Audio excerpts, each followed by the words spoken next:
So let's meditate. Let's focus our minds. So we're thinking just for this 30 minutes, we're going to do something with our minds, become conscious of our minds, direct our minds. There's so many ways to do that. But finally, the point of it all, whatever little exercise we use, the goal of it, the long-term goal of it is so that we can become super familiar with our mind, so we can learn to fundamentally reconfigure it. This is the point. We're not set in stone, you know. So we can change our mind and turn it into the mind of a perfect being. This is what Buddha says, we've all got the potential to accomplish. That's the long-term goal. So let's keep that in mind, the reason we're doing this, the reason we then stop the meditation, the reason we live our life, the reason we go to work, the reason we eat our dinner, so that we can develop our marvelous potential and be then of course be of benefit to others. Because when we've fully developed our minds, there's no sense of a separate self. This is what's astonishing. There's only a sense of connectedness to others and the clarity to see their minds and the wish only to help them and the power to do so. So that's why we're going to meditate. That's the long-term goal. So just check our bodies. The body doesn't meditate. The body does not meditate. We're very fixated on our body and we get very caught up. It feels good. We think we have a nice meditation, but that's not the point. But the body has to be in a conducive position. So just check the body, 7 or 8 points. The back's sort of upright, muscles relaxed. Hands in the meditation gesture or mudra, if we like, in our lap, or resting there, however you like. And the main one is your head slightly tilted forward, chin tucked in, jaw relaxed, lips slightly apart. And then, of course, if we're serious meditators, long time, we want our tongue to be above, just behind the palate, where, because of this, where the yogis have found that you don't need to dribble or swallow your spit a lot. It controls that. So we're just here for 30 minutes, but still, the tip of the tongue behind the top teeth. And then the eyes looking down, as if we're looking along our nose towards the ground. So upright, but relaxed. Relax all the muscles, but the body upright. And just settle into this position.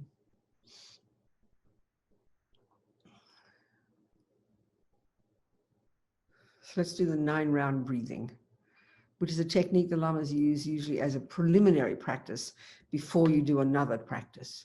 When we're more aware of the subtler energies in our body, the subtler wind energies, this is a method for steadying the wind energies, which means steadying our mind, because our mind is linked to the wind energies. So we do 3 sets of these, just a few times, there's 3 sets of these 3 breaths. So you're visualizing, you're imagining when you breathe out through the right nostril, all your attachment energy, all your attachment, emotional hunger, always wanting something more, never satisfied, always kind of manipulating and controlling to get what you want, all the expectations, all the possessiveness, all that is attachment energy. All of that energy disappears like yucky smoke through our right nostril, disappearing into space 3 times, right nostril.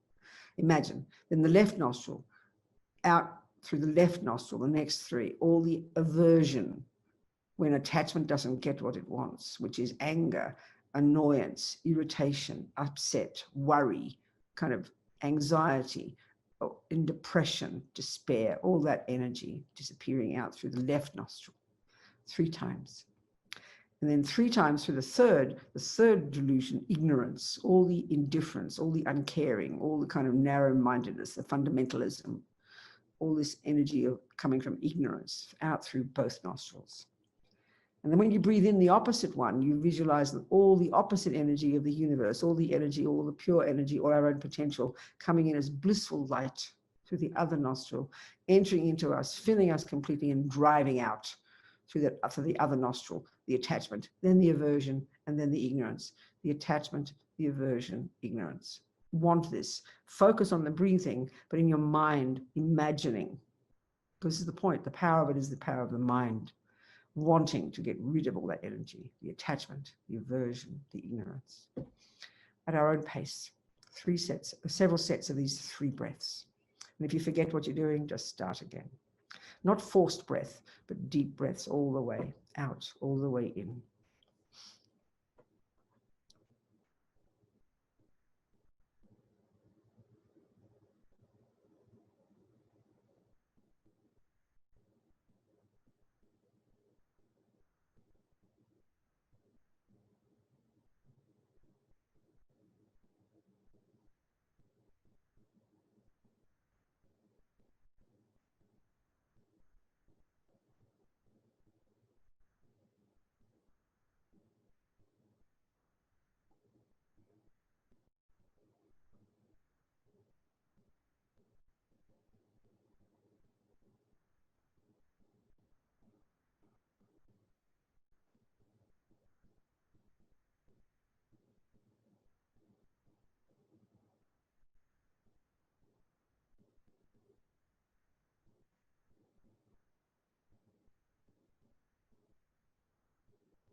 So with this steady mind, this is, in a way, it's a purification practice, All the practices are either methods to help us kind of develop the positive parts of us, and at the same time, some practices are to help us get rid of the negative parts, purification. So now let's do another, the purification practice. Usually we do it at night, but let's do it now. Very brief, very short. And this is the purification practice. They call it the 4 opponent powers. Lama Zopa says that we're insane not to do this practice every day, not to end our day with it. We can start our day as well. And again, it's using visualization, using our imagination, and using our thinking. The meaning of the word meditation in Tibetan actually is to familiarize our mind. So we're trying to familiarize our mind with positive qualities, with our own positive qualities, with reality, and then to defamiliarize our mind with the opposite. That's the purpose of our daily life. So we do this practice, the 4 opponent powers, and think of it as a nice way to remember it, the 4 R's. So it's a very practical psychological process. It's very much a process of getting in touch with ourself and acknowledging all the unhappy parts of ourselves, the things we've done and the things that disturb us and the things that cause us to harm others, and acknowledging and regretting and then changing our minds. So we start with the first one, regret. We do it in a very natural way. Think of it as not as some religious thing, but as it's a practice of, it's our own self dealing with our own mind, becoming our own friend. I like to think of it. So the first is called regret. Normally what we have is guilt, and we just beat ourselves up and we get more miserable. We focus in an over-exaggerated way at our faults, the things we've done wrong, all our fears, and we over-exaggerate their power. It's so depressing, So, but regretting is acknowledging things we've said and done on the basis of our attachment, on the basis of our jealousy, on the basis of our fears, on the basis of our anxiety, our anger, things we've said and done that harm others. So just think, in general, like yesterday, recently, certain things we say and do that are based on delusions, that leaves karmic seeds in the mind that will ripen in the future as our suffering. Because whatever we think and do produces the person we become. So we're trying to produce this marvelous person. So we want to do some weeding. It's like doing some weeding. So think like yesterday, recently, actions we've done with our body and our speech. Often it's with our friends, with our beloveds, we uncontrolled mouth, saying things we regret, saying things to hurt people. So first, recent things, just think of those things and think, I regret that. Why? Because I don't want these habits, because I'm sick of this suffering. This is for ourself. Regret is like compassion for ourself, not guilt. Guilt is just beating ourselves up. That's useless. Regret is a positive attitude, acknowledging, very courageous. So contemplate some of the things we've done with our body and speech. Maybe we've killed the ants. We're just talking recent, and then we'll go into the past. Just recent, especially our mouth, I think. We uncontrolled mouth, talking bad things about people, abusing people, like this. So just remember those actions, recall them.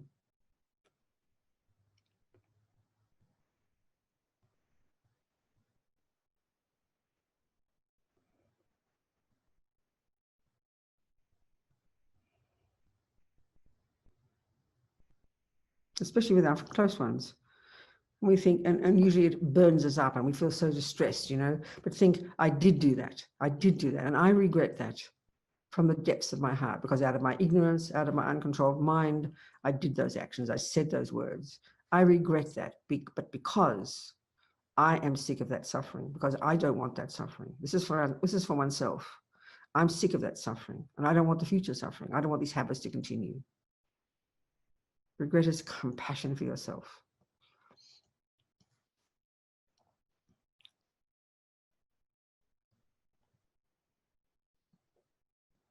And then we think, especially the things we've done in the past, that often say, the harm we've done, cheating on our partners, harming our mothers and our fathers, all the things we've done to hurt people, our family, our close friends, maybe killing, maybe we've killed animals in the past.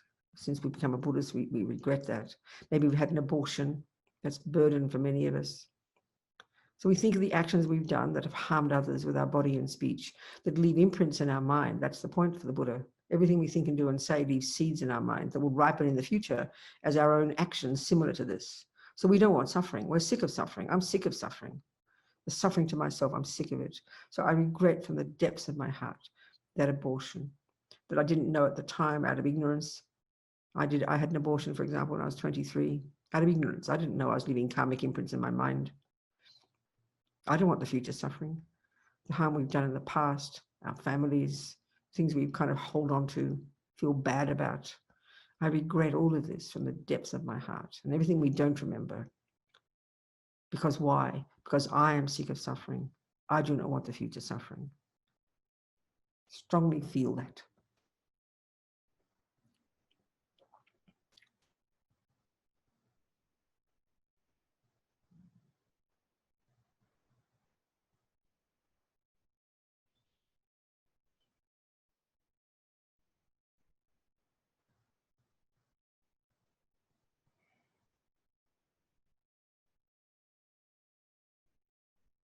Anything we've ever said and done that we can think of in this life, and all the things we can't remember, that have left seeds in the mind. Even if we don't remember, they've left seeds in the mind.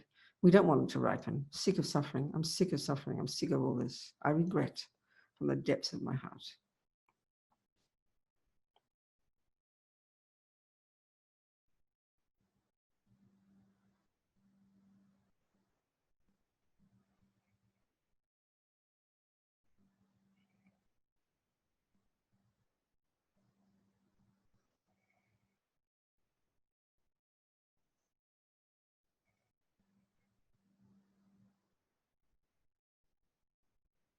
So now if it makes sense to you, past lives, all the countless karmic seeds we've planted from everything we ever said and done that have harmed others since beginningless time, that are sitting there waiting to ripen as our own suffering, we don't want that.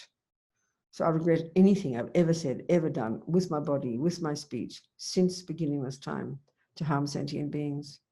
I regret from the depths of my heart because I do not want future suffering. I am sick of suffering.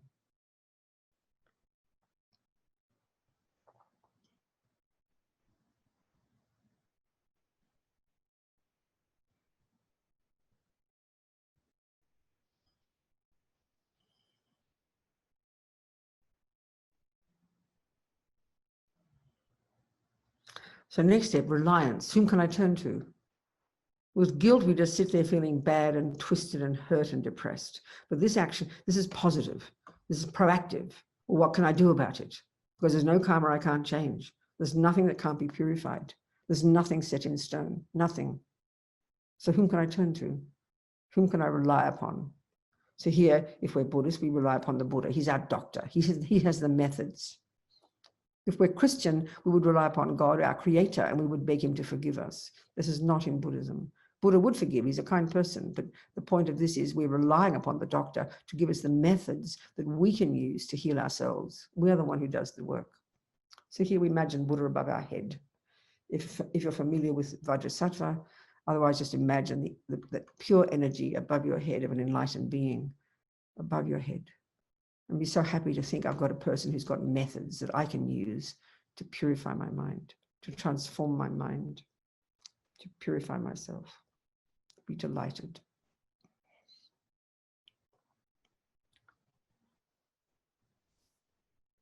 And if you have a spiritual teacher, you imagine that their mind is manifesting as the Buddha above your crown for your sake.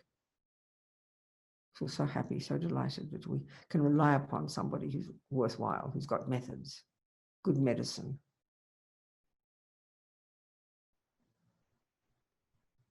So now the second part of reliance is now we have compassion for others. The first is like compassion for ourselves. Now it's compassion for those we've harmed with our body and with our speech, all the creatures we've killed, the baby who came to our womb, all these sentient beings who have karma with us. Due to their harming us is why we harm them.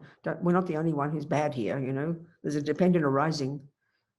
You can't harm a person if they haven't created the cause to be harmed by harming you in the past. This is karma.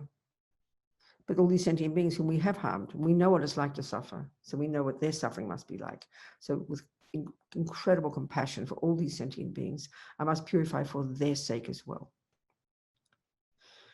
All those I've harmed, the past, our parents, our family, the animals, the creatures, the strangers, must purify for their sake. And if we can have compassion for those who've harmed us, that's even more powerful. And why should we have compassion for them? Because they will suffer in the future as a result of their actions. That's the law of karma. Such compassion. I must purify for all sentient beings.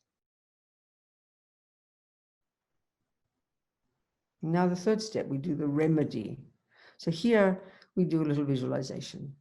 We imagine from the Buddha, from Vajrasattva, from the Buddha, power from his heart. You imagine powerful nectar, like a hose of nectar, hose of energy, arcs around from his heart, enters our crown and fills us completely. And first of all, drives out through the lower parts of our body all the karmic imprints from all the harm we've ever done since the beginning of this time with our bodies.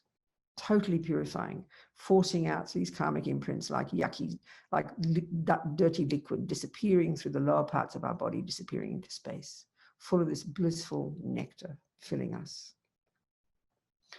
Om Vajrasattva Samaya Manupala Vajrasattva Teno Patita Dido me bawa Sutoshayo me bawa Suposhayo me bawa Anorakta me bawa Sarva Siddhi me prayata sawa karma sutsam me Sitam Shriyam Kuru Hung Ha Ha Ha Ha Ho Bhagavan Sarva Tatakata Vajramami Mutsa Vajrabhava Mahasamaya Sattva Ahung Pe Om Vajrasattva Samaya Manupala Vajrasattva Teno Patita Dido me bawa Sutoshayo me bawa Suposhayo me bawa Anorakta me bawa sarva siddhi me prayasa sawa karma sutsam me Siddham shriyam kuru hung ha ha ha ha ho bhagavan sarva tathagata vajramami musa vajrabha mahasamaya sattva ahung pe Om Vajrasattva Samaya Manupalaya Vajrasattva Teno Patita Dita me bawa Sutoshayo me bawa Suposhayo me bawa Anorakta me bawa sarva siddhi me prayasa sawa karma sutsam me Siddham shriyam kuru hung ha ha ha ha ho bhagavan Sarva Tathagata Vajramami Mutsa Vajrabhava Mahasamaya Sattva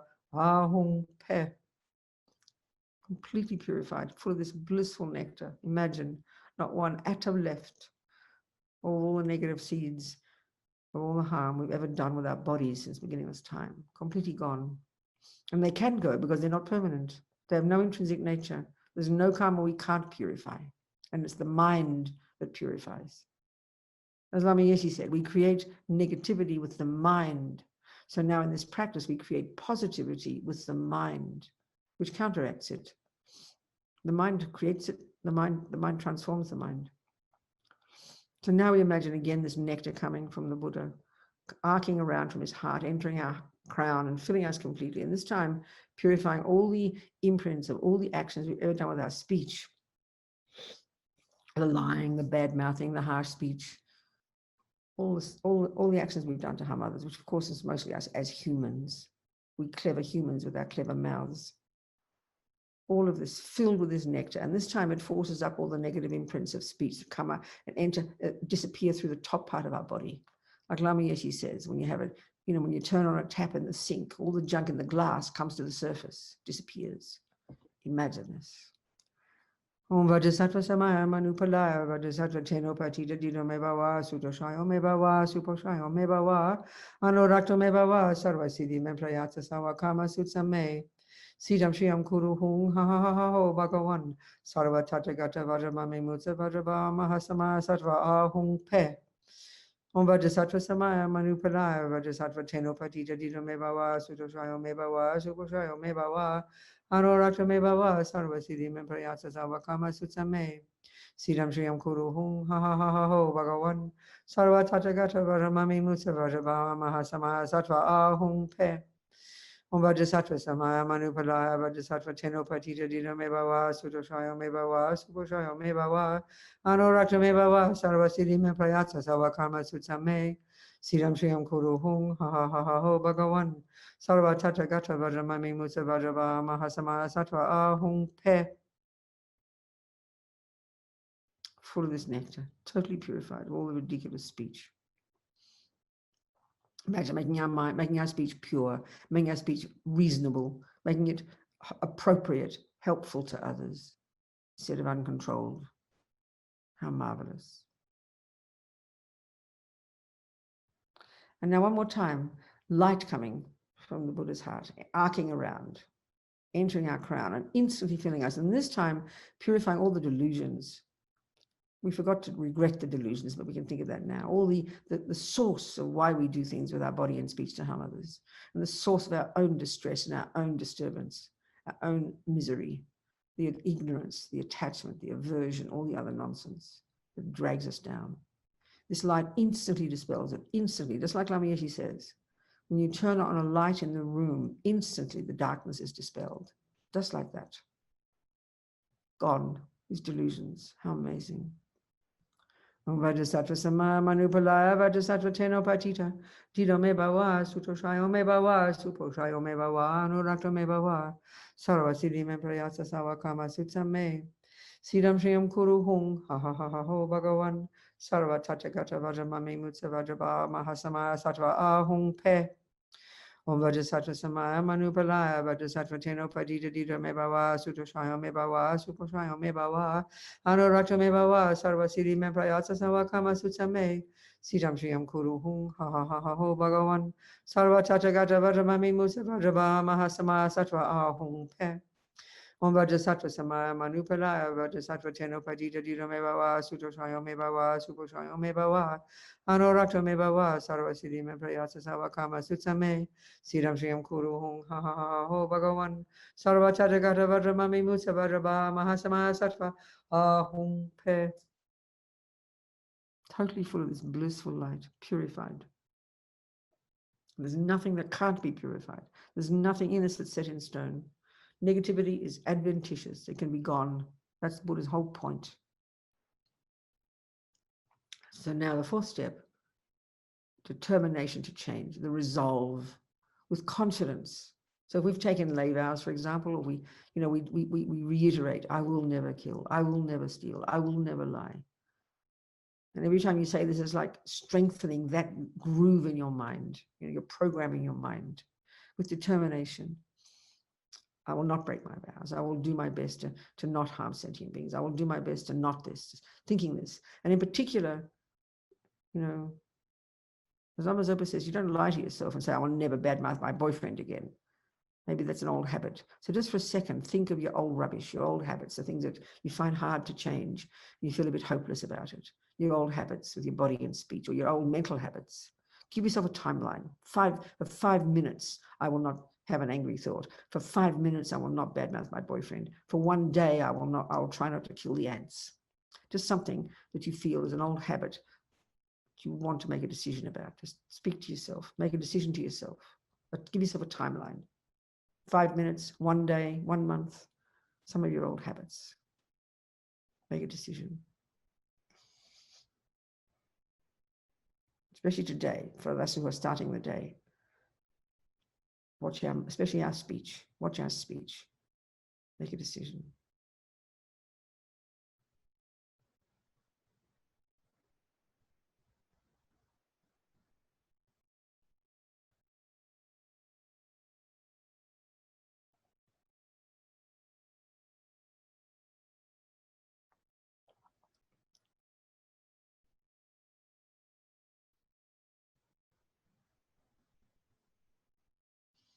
And now Bodhisattva, the Buddha, dissolves into white light and just absorbs through our crown. We imagine the energy of the Buddha's body, speech, and mind, the energy of our own Lama's body, speech, and mind, and my own body, speech, and mind. They merge, becoming oneness.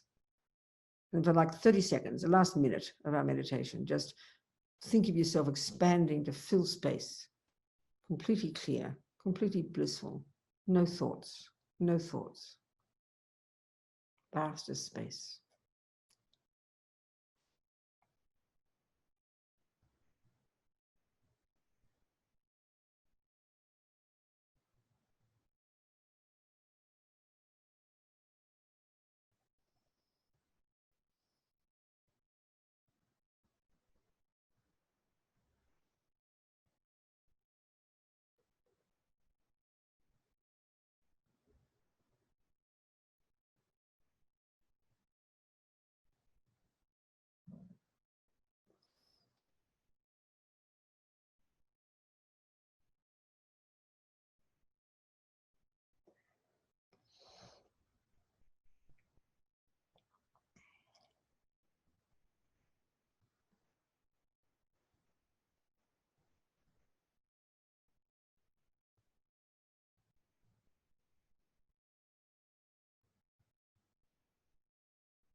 And then I finish with these marvelous aspirations, the four, those marvelous thoughts of the Bodhisattva.